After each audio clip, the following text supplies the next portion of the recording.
en el hospital. Sobre el campo, el agua mustia cae fina, grácil leve, con el agua cae angustia, llueve.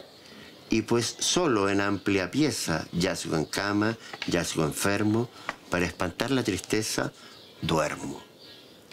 Pero el agua lloriqueado junto a mí, cansada leve, despierto sobresaltado, llueve. Entonces, muerto de angustia ante el panorama inmenso, mientras cae el agua mustia, pienso.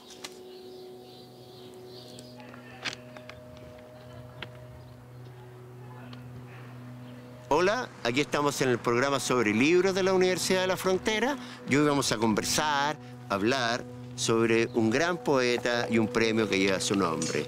Nos referimos a Jorge Teillier y al Premio Nacional de Poesía Jorge Teillier que ha creado nuestra universidad. ¿Por qué estamos aquí, en una línea de tren? Porque la referencia a los trenes es constante en esta poesía de los lares, como se ha llamado ese género, ese subgénero que fue creado por el poeta Teillier. ¿Y por qué es capaz de crear un género Teillier? Porque se entronca en la gran poesía chilena que desde hace ya más de 500 años ha dado obras bellísimas, capaces de conmover a legiones de lectores, como diría Borges.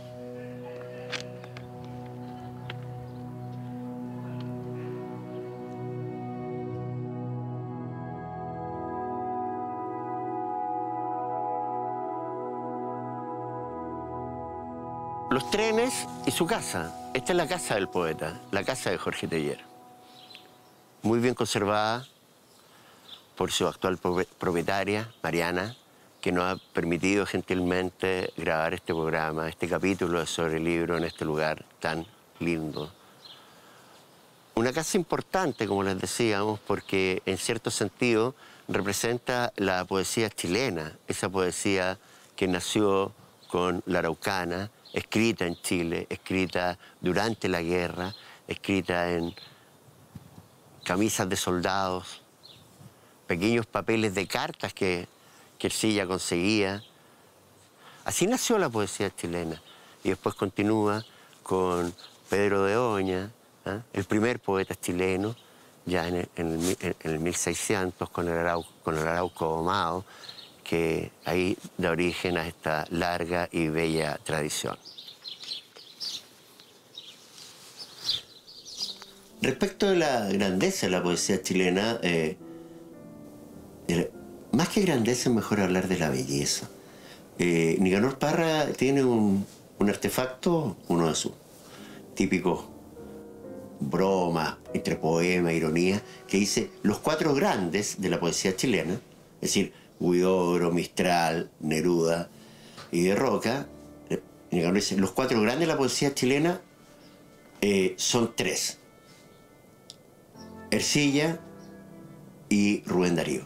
Ese con relación directa con unos versos de Huidobro que dice los cuatro puntos cardinales son tres, el norte y el sur. Pero ¿por qué hace esta broma, Nicanor? Porque hablar de cuatro grandes dentro de esta poesía magnífica obliga a revisarla. ¿Por qué Ercilla? Porque Alonso de Ercilla es nuestro primer poeta. Escribió en Chile, La Araucana, un poema maravilloso, épica. ¿Qué dice Ercilla?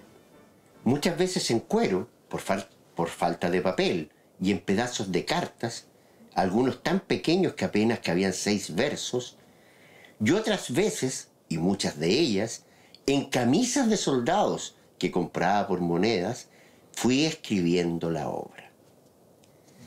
¿Qué significa esto? Que andaba escribiendo acá en el sur, en las batallas. Le compraba las camisas de soldados, las cortaba y ahí escribía sus poemas. Ahí escribía sus versos de la Araucana, que es una obra fundamental. ¿Por qué? Porque es épica. Esto es casi gracioso. Hay 3 países que tienen, 3 naciones que tienen épica, es decir, una poesía que cante las glorias de sus grandes guerreros. Esa es Grecia, Aquiles, Odiseo, Roma y Chile. Chile tiene épica, la Araucana es épica, es fantástica. Y esta épica es tan interesante, la Araucana, que hay una parte del Quijote, que el Quijote que los amigos del Quijote le queman los libros para que no lea tanto, porque está tan loco este caballero que hay que quemarle los libros. Y dicen, en el mismo Quijote, dice, mira, acá está la Araucana. No, no la quemas, no la quemes, dice el barbero. Ese es el mayor verso heroico en lengua castellana. Después, ¿quién viene? El primer realmente poeta chileno. ¿Por qué? Porque nació aquí. ¿Quién? Pedro de Oña, con el Arauco domado. Bueno, y aquí nace algo muy interesante, aquí es la lucha entre poetas. ¿Por qué? Porque en el Arauco domado, Pedro de Oña no releva tanto la valentía de los mapuches, al contrario, los valientes son los españoles, etc. Y los mapuches eran salvajes, etc. ¿Por qué? Porque sí ya había mostrado muy importante, relevó mucho la calidad guerrera, la inteligencia de los mapuches, la inteligencia, eso es re importante, la inteligencia de Lautaro, por ejemplo. A Pedro de Oña, García Hurtado Mendoza, que era el gobernador, también le pagaba por verso. Entonces un secretario todas las tardes le decía, ¿cuántos versos he escrito hoy día? Le mostraba y le pasaba unas monedas. Y con eso Pedro de Oña iba a comer en la noche. Eso ocurrió ya con el primer poeta chileno, estamos hablando del 1580. Y de ahí en adelante la tradición es extraordinaria. Hay muchos poetas, muchos escritores durante la época colonial, las crónicas maravillosas que hay en Chile y que hemos hablado en este programa.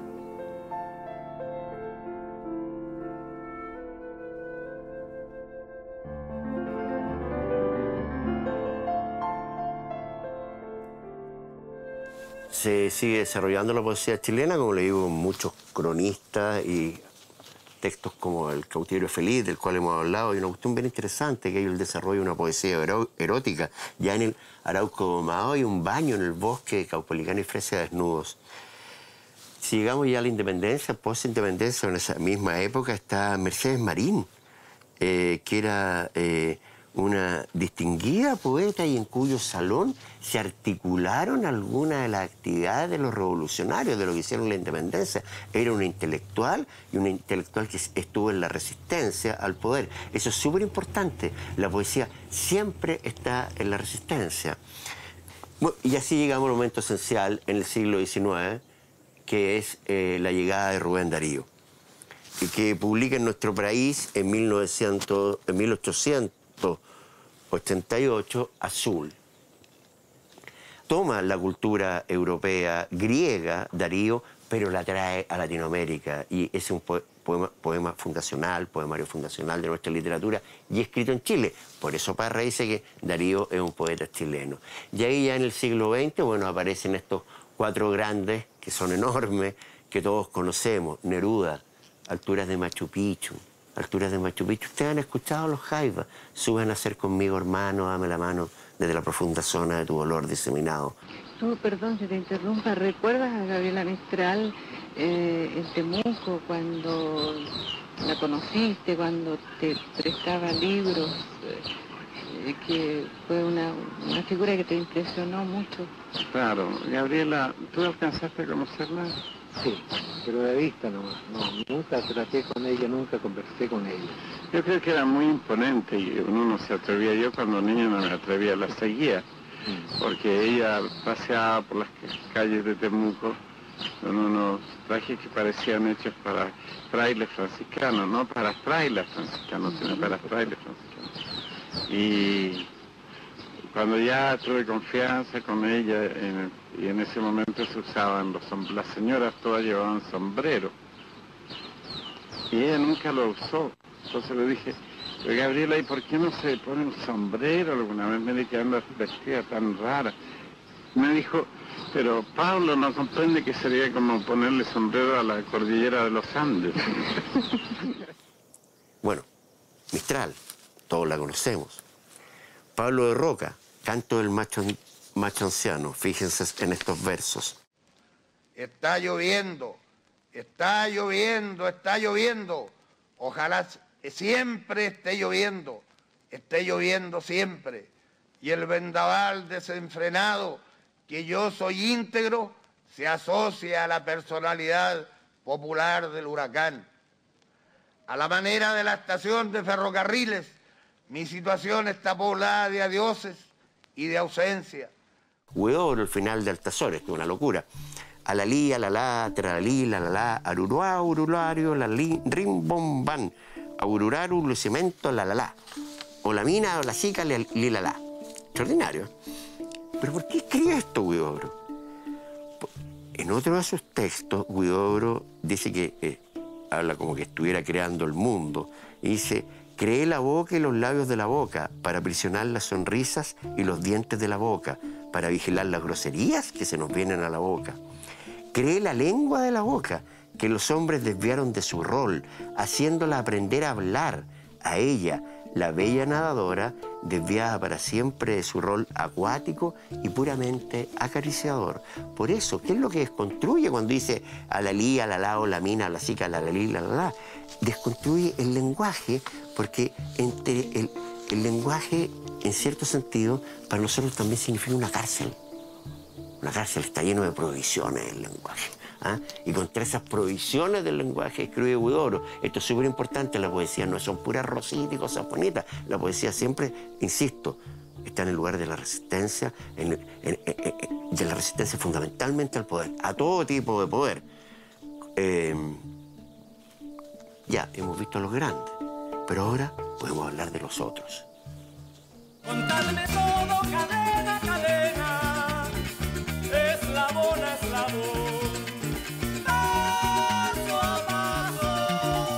Afilad los cuchillos que guardasteis, ponedlos en mi pecho y en mi mano, como un río de rayos amarillos, como un río de tigres enterrados, y dejadme llorar, horas, días, años, edades ciegas, siglos enteros.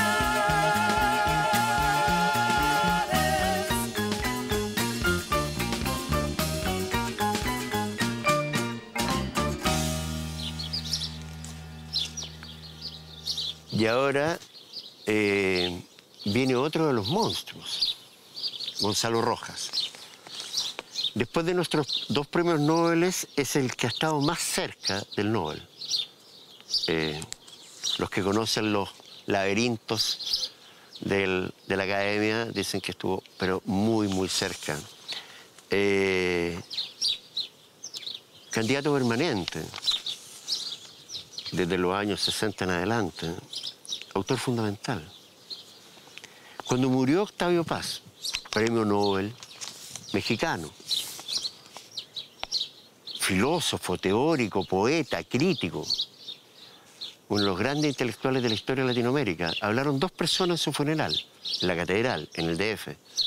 El presidente de México, Gonzalo Rojas, ese Gonzalo Rojas. ¿Qué se ama cuando se ama? Me muero en esto, Dios, en esta guerra de ir y venir entre ellas por las calles, de no poder amar 300 a la vez, porque estoy condenado siempre a una, a esa única que me diste en el viejo paraíso. Yo encuentro que ese verso, el viejo paraíso, hace cuántos miles de años de haber existido ese paraíso, precioso. Ah, este también era peleona, igual que, pero mucho más digno que la violencia de Neruda, Huidobro y de Roca.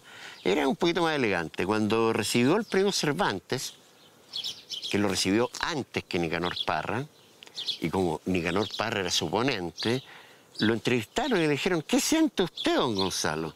Y Gonzalo dijo, lo primero que hice fue acordarme de Nicanor. Lindo, ¿eh? Bueno, ya que hablemos de Nobel, veamos a Zurita, pues. Se hacía tarde cuando ya tomándome un hombro me ordenó, anda y mátame tu hijo. Vamos, le repuse sonriendo. ¿Me estás tomando el pelo acaso? Bueno, si no quieres hacerlo, es asunto tuyo, pero recuerda quién soy, así que después no te quejes. Conforme me escuché contestarle, ¿y dónde quieres que cometa ese asesinato? Entonces, como si fuera el aullido del viento que nos hablase, él dijo, lejos, en esas perdidas cordilleras de Chile. Gran poesía. También en el último premio Nobel, en la última entrega del Nobel, Zurita estuvo 5-1 en las apuestas. O sea, era en Londres, fue uno de los... Yo creo que a Zurita se lo van a terminar dando. En junio de 1982, 5 aviones surcaron el cielo de Nueva York y escribieron unos versos preciosos de 7 kilómetros de largo. Por 800 metros de altura era cada una de las letras. Unos versos de Zurita, se los leo. Mi Dios es hambre, mi Dios es nieve, mi Dios es pampa. Estas eran las frases. Mi Dios es desengaño, mi Dios es carroña, mi Dios es chicano, mi Dios es cáncer, mi Dios es herida. Mi Dios es gueto, mi Dios es mi amor de Dios. Nada que hacerle con estos cabros. Veamos a las mujeres chilenas. Francisca Gurto. Quiero creer que en el futuro, el del Paseo Huérfanos, pueda llegar a la hormiga de Pudahuel. Quiero creer que el dolor no duele. Creer que seguiré haciendo la cimarra con mi vida, desnuda y tranquilamente. Alejandra Basualto. Mañana iremos a Salem, aunque dicen que ya no queda ni una sola bruja. Salem, donde asesinaron a estas muchachas por bailar en el bosque. Carmen Berenguer, la gran maraca de la historia, en la guerra. El hambre la obliga a fornicar. El hambre es el que paga. Esas son las poetas chilenas. Como hemos visto en esta breve trayectoria, realmente nos podemos sentir maravillados por los versos que se escriben en este país. La más famosa curtiembre de la zona. Curtiembre Rudloff. Tengo un amigo que usa zapatos Rudloff. No tiene nada que ver. Queda muerto. Por parte de abajo.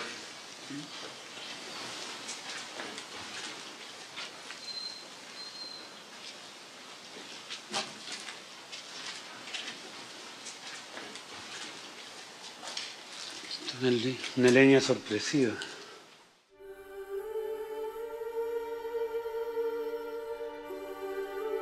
Mientras cae el agua mustia, pienso. Esta es poesía extraordinaria, gran poesía. Jorge Teillier dijo que con este bastaba para estar en las canchas de Pasto, en primera división. Contempla el mundo y luego piensa. Esto es súper complejo. Lo ha tratado la crítica teórica, la filosofía contemporánea, la crítica literaria. ¿Qué significa esto? Que piense después que observa. Que la poesía viene de afuera, no de adentro. Siempre se piensa que la poesía es la expresión de un interior. No, la poesía es un conflicto entre el afuera y el adentro. ¿Ah? Está entre ese espacio. No es expresión del alma, es una expresión de lo que nos viene del mundo. Eso es lo que dice en este poema bellísimo Carlos Pessoa Vélez.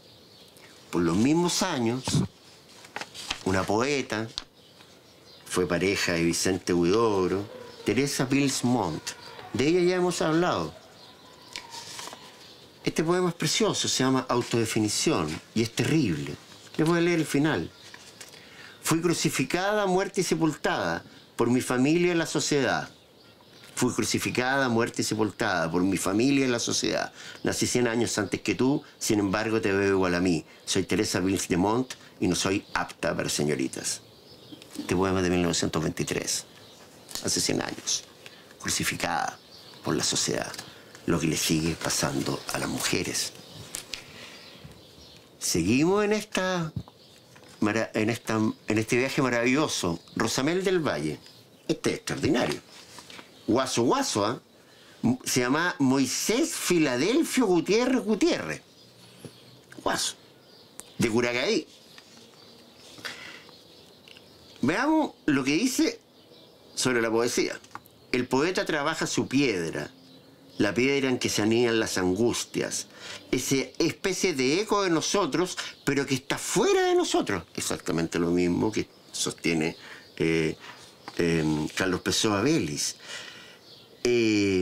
La poesía es la incitación a la rebelión, ni aceptación ni adoración, perdición, salvación. ¿Qué es la poesía? Y de ahí que sale una poesía profundamente mística, increíble.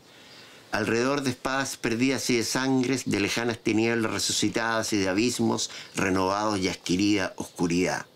Y los caballos salieron de sus nidos. Rarísimo, extrañísimo. Un poeta fundamental, Rosamel del Valle. El poema es aire que se esculpe y se disipa, fugaz alegoría de los nombres verdaderos. A veces la página respira. Los enjambres de signos, las repúblicas errantes de sonidos y sentidos, en rotación magnética se enlazan y dispersan sobre el papel. Estoy en donde estuve. Voy detrás del murmullo, pasos dentro de mí, oídos con los ojos. El murmullo es mental, yo soy mis pasos, oigo las voces que yo pienso, las voces que me piensan al pensarlas. Soy la sombra que arrojan mis palabras. Y así hemos recorrido la poesía chilena. Este árbol es precioso, esta mata. Hemos recorrido la poesía chilena y creo que hemos podido mostrar en cierto sentido lo maravillosa que es. Y hay otro inmenso, en cuya casa estamos, ustedes ya lo saben, Jorge Teillier. La Universidad de la Frontera, en el año 2012, creó el Premio Nacional de Poesía Jorge Teillier.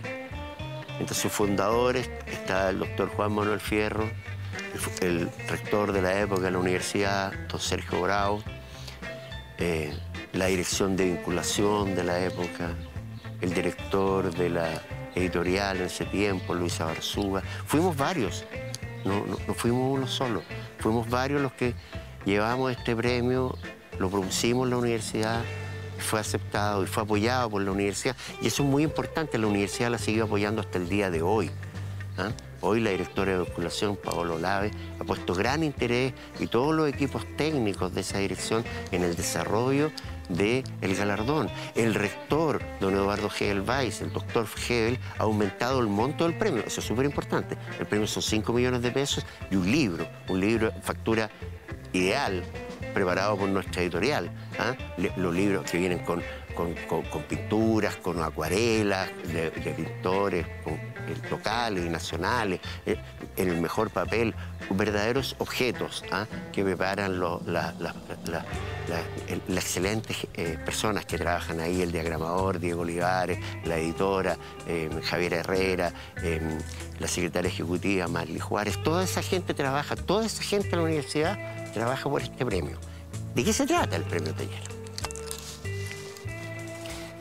Bueno, primero que se sustenta en que Jorge Teillier crea una forma de ser poesía, que es la poesía de los lares, que es lo que hace, interpreta y entra profundamente en el significado de las costumbres y de nuestros ritos.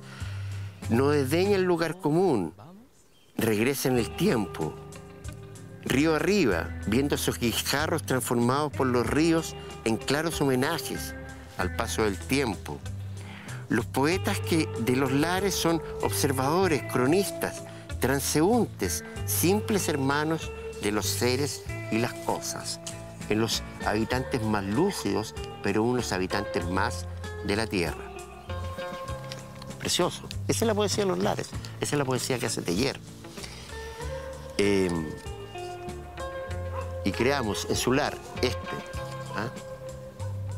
en la Frontera, el galardón cuya primera base es la siguiente.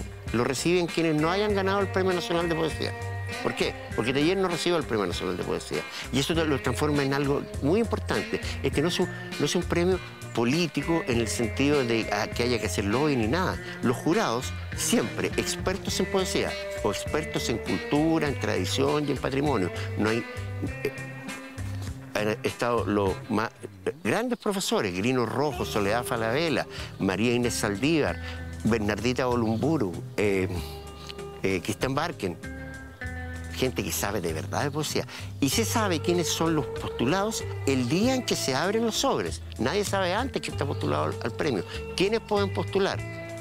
cualquier persona interesada en la poesía. Si a usted le interesa la poesía y le gusta un poeta, manda una carta, que está en las bases, está en la internet, y ustedes pueden enviar, y también universidades prestigiosas, centros de estudio, institutos culturales, y pueden postular a este premio tan lindo, que ya lleva 6 versiones.